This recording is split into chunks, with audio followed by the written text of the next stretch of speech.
Hola, ¿qué tal? ¿Cómo les va? Buenos días, hermanos.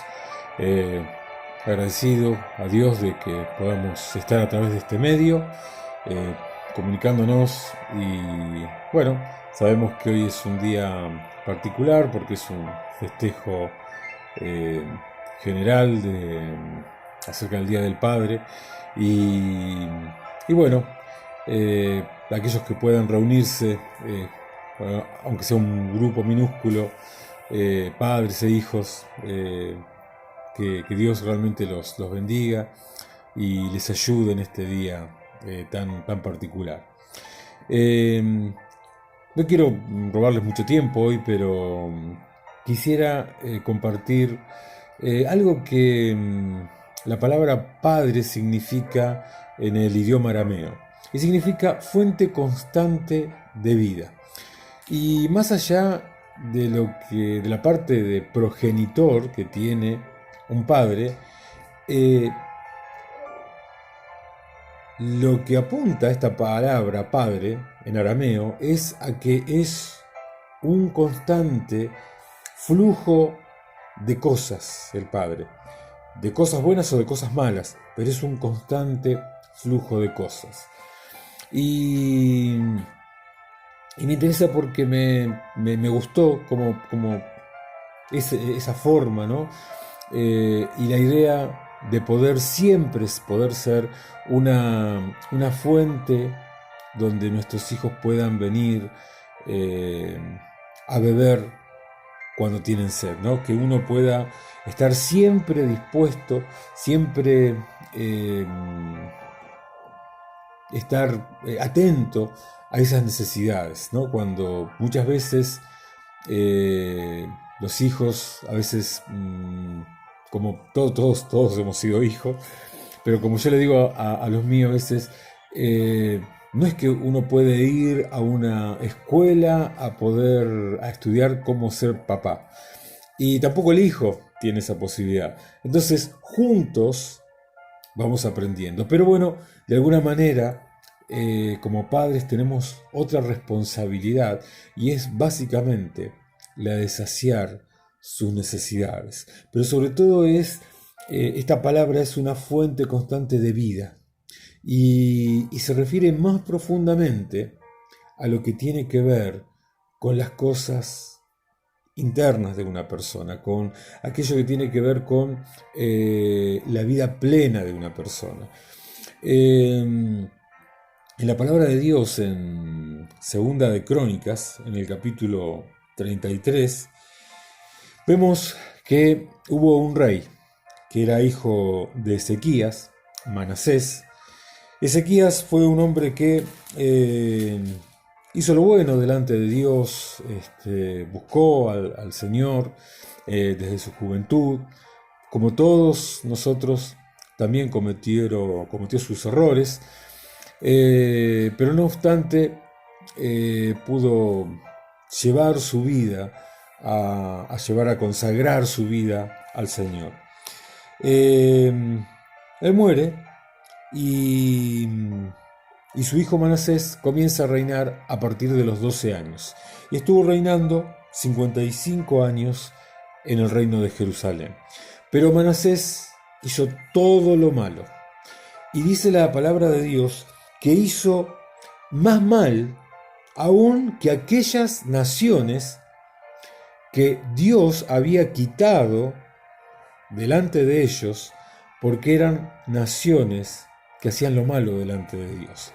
Después vamos a ver por qué Dios fue en algún momento, por qué el Señor no tuvo compasión de esas naciones y sí, también les dio una gran oportunidad en la época en que el pueblo de Dios estuvo en Egipto, porque lo dice la palabra de Dios, que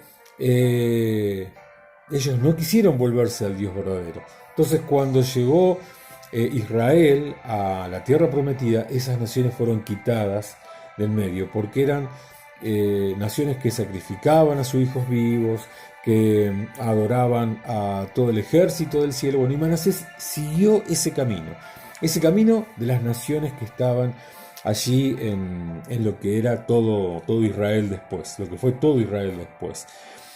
Pero edificó altares a esos dioses aún en la casa de Dios. Se dedicó a a observar los tiempos, miraba en agüeros, era dado a adivinaciones, hizo todo lo malo que podía hacer. Y hasta que en un momento Dios le habla a través de los profetas, y ellos no quieren hacer caso, y dice Manasés, pues hizo extraviarse a Judá y a los moradores de Jerusalén para hacer más mal que las naciones que Jehová destruyó delante de los hijos de Israel. Bueno, ¿qué ocurre? Dios les advierte de que iba a enviar al rey de Asiria, así lo hace, y lo llevan con grillos y con cadenas hasta Asiria, a Manasés, y termina su reinado. Pero ocurre algo. En ese momento, dice más, luego que fue puesto en angustias, Manasés, en el versículo 12 del capítulo 33 de Segunda de Crónicas, dice que oró a Jehová su Dios, humillado grandemente en la presencia del Dios de sus padres, y habiendo orado, a él fue atendido, pues Dios oyó su oración y lo restauró a Jerusalén su reino. Entonces reconoció Manasés que Jehová era Dios. Y entonces cambió completamente su manera de ver las cosas, se arrepintió de todo lo malo que había hecho contra Dios y empieza a volcar ese deseo de conocer más a Dios y empieza a hacer todo un trabajo de limpieza en el reino de Jerusalén. Y dice en el versículo 15, y asimismo quitó los dioses ajenos y el ídolo de la casa de Jehová y todos los altares que había edificado en el monte de la casa de Jehová y en Jerusalén, y los echó fuera de la ciudad.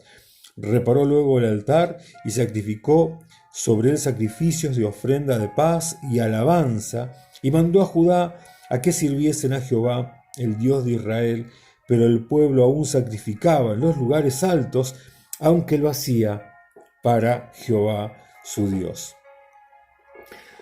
Bueno, hasta allí fue lo que Manasés hizo. Fue un hombre que no siguió los pasos de sus padres, se desató de su mano, ya muerto obviamente Ezequías, porque era una sucesión en el reino, y habiendo hecho todo lo malo, habiéndole hablado Dios y habiendo dicho lo que Dios había hablado a Moisés, allí por Levítico en el capítulo 26-14, donde habla de las consecuencias de desobedecerle a él, y él no lo tuvo en cuenta, pero en un momento, cuando en medio de la angustia, en medio de que fue tomado prisionero, él se vuelve a su Dios. Pues bien, Manasés tenía a un hijo que se llamaba Amón, el cual también lo pasó por fuego. Y Amón comenzó a reinar cuando murió Manasés y tenía 22 años. Y su reinado fue tan solo de 2 años. ¿Y qué hizo Amón? 22 años. Estuvo más tiempo observando todo lo malo que había hecho su papá Manasés. Y dice, e hizo lo malo ante los ojos de Jehová, como ahí había hecho Manasés su padre, porque ofreció sacrificios y sirvió a todos los ídolos que su padre, y fíjense en todas las veces que dice su padre, que su padre Manasés había hecho. Pero nunca se humilló delante de Jehová como se humilló Manasés su padre, antes bien aumentó el pecado. Y este varón, que duró tan solamente 2 años, porque sus propios siervos lo asesinaron, nosotros dejamos una impronta en nuestros hijos, para bien o para mal. Nosotros, todos los padres en el mundo, dejan una impronta muy profunda, y eso tiene que ver con esto que hablábamos, con una fuente. Los hijos a veces desechan la fuente por más que las aguas sean saludables. Pero tarde o temprano saben que esa fuente va a permanecer y va a estar allí para cuando quieran venir a beber de esas aguas. Lo sacan porque obviamente sus siervos lo matan a Amón, y Amón tenía un hijo que se llamaba Josías. Y dice que Josías era de 8 años cuando comenzó a reinar, y 31 años reinó en Jerusalén. E hizo lo recto ante los ojos de Jehová, y anduvo en los caminos de David su padre, sin apartarse a la derecha ni a la izquierda. A los 8 años de su reinado, siendo aún muchacho, comenzó a buscar al Dios de David, su padre. A diferencia de Amón con su papá Manasés, Josías tenía 22 años cuando Amón comenzó a reinar y tenía 24 cuando lo mataron. Y este varón fue concebido cuando Amón tenía 16 años, o sea que era un adolescente. Josías fue concebido cuando Amón tenía unos 16 años. Pero no obstante, alguien se le acercó, posiblemente haya sido Safán, que era el escriba en el reino de Jerusalén, y le haya acercado porque el libro de la ley se había perdido, y lo encuentran en el tiempo de Josías, en el reinado de Josías, debajo del dinero. O sea, por eso el pueblo se había perdido y extraviado, porque no podían encontrar aquello que los iba a llevar a tener vida. Y este varón comenzó a buscar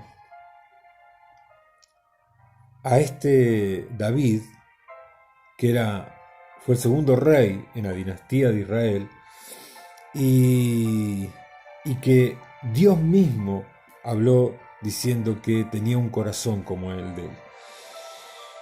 Y este varón, como dice esta palabra, comenzó a buscar al Dios de David, su padre. No era un padre directo, era un padre por descendencia, por sangre, por casta, porque todos pertenecían a la tribu de Judá.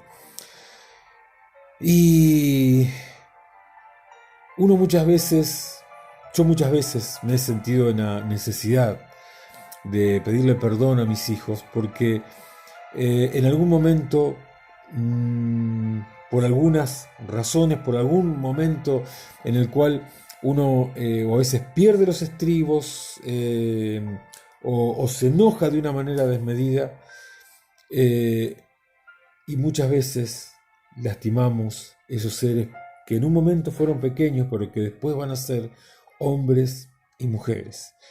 Si nosotros estamos haciendo lo malo todo el tiempo, eso es lo que ellos van a ver y va a ser lo que a ellos les va a quedar. Pero si por otro lado nosotros buscamos de Dios, hacemos todo aquello que Dios promete en su palabra, vamos a hacer que nuestros hijos puedan buscar, aunque se aparten por un tiempo, van a buscar nuevamente volver a los caminos de David, su padre. ¿Y por qué digo David? Porque dice la palabra de Dios que David su vida fue irreprochable en todo excepto, dice la Biblia, en lo tocante a Urías Eteo. Que bueno, recuerdan, ya lo hemos comentado alguna vez, fue alguien que de alguna manera le tendió una trampa para quedarse con su esposa, después de haber pecado con ella. Entonces, David significa una fuente. Y es mi anhelo y es mi oración que todos los que podamos participar de la bendición de haber tenido hijos, podemos ser una fuente de vida constante para ellos, como dice esta expresión aramea acerca del Padre. Una fuente constante de vida, ¿sí? Que puedan reflejarse en esa fuente, que puedan venir a saciar su sed cuando el desierto los agobia, que puedan sentir el refugio de ese lugar, que podamos ser aquello a los cual Dios nos llamó y que básicamente es poder ser como Él. Si nosotros buscamos ser como otras personas, seguramente vamos a perder de vista el poder ser como una fuente. No recuerdo el nombre de un evangelista inglés de los años 1800 o a principios de 1900, había ido a China. Y en China Dios lo había usado profundamente a este varón. Y cuando vuelve a Inglaterra, las noticias de que había sido grandemente usado por Dios, todos los periódicos de ese tiempo comienzan a querer tener una nota, ¿no? Un reportaje con este varón. Y entonces lo empiezan a comparar con Pablo, con Pedro. Y entonces él dice, les dijo algo, dice, que mi calzado pueda pisar solamente las huellas de aquel que dio su vida en la cruz por mí. O sea, les quiso decir, no me comparen con hombres, compárenme si mi obra pertenece o se puede apreciar a través de aquel que pisó antes que yo, y que yo pueda ponerme en esa huella que él dejó. Así que, hermanos, busquemos para poder ser esa fuente constante de vida para nuestros hijos, para nuestra familia, para todo aquel que se acerca a nosotros, algo pueda encontrar, alguna cosa que lo pueda conectar con nuestro Señor, con su palabra y con todas aquellas cosas que tiene la vida cristiana cuando podemos estar en comunión con Dios. Hermanos, que Dios los bendiga, que tengan un hermoso día. Realmente está muy lindo aquí en Miramar, hay un sol espléndido. Y bueno, esperamos pronto poder encontrarnos y estar nuevamente en comunión. Que Dios los bendiga, hermanos.